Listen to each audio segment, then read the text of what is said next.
agree with you. I don't think it's by the time they get to Capitol Hill. I think it's by the time they leave the gates of the West Wing. Yeah. These cell phones are alive and they're leaking all of that stuff. There seems to be, and we hear it over and over and over again, anecdotally from various senators and various congressmen, there's very little communication between the President of the United States and the members of his own party in the Democratic Senate. Okay, I want to stop you there because a lot of times we hear that this president doesn't communicate with Republicans.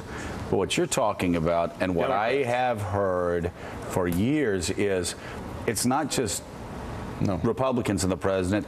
Members of the president's own party complain bitterly, off record, of course, that the president never talks to them. Yeah.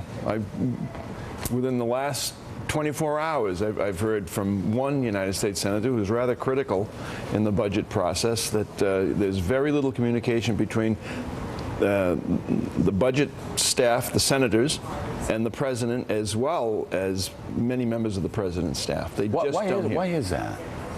I don't know. It's been that way. There's no communication. I do not know. It is mystifying.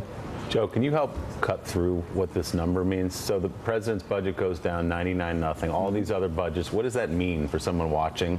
They say, oh my gosh, the president didn't get a single vote for his budget. That's the third year in a row. He's lost 99-0 3 years in a row.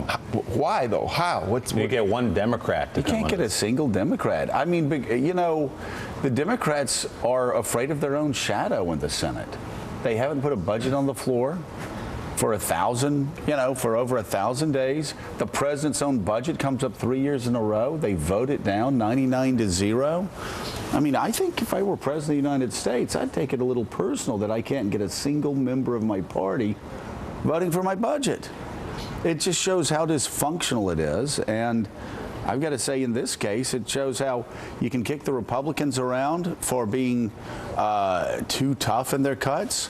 But as far as being responsible on budgeting and tax cuts, and this is a big change from what I've been saying for the past decade, the Republicans are the only game in town because they're the only people putting out budgets that are passing. The president puts out a budget that gets voted down 99-0 every year, and the Senate Democrats, who have the constitutional responsibility. Like, why are we paying senators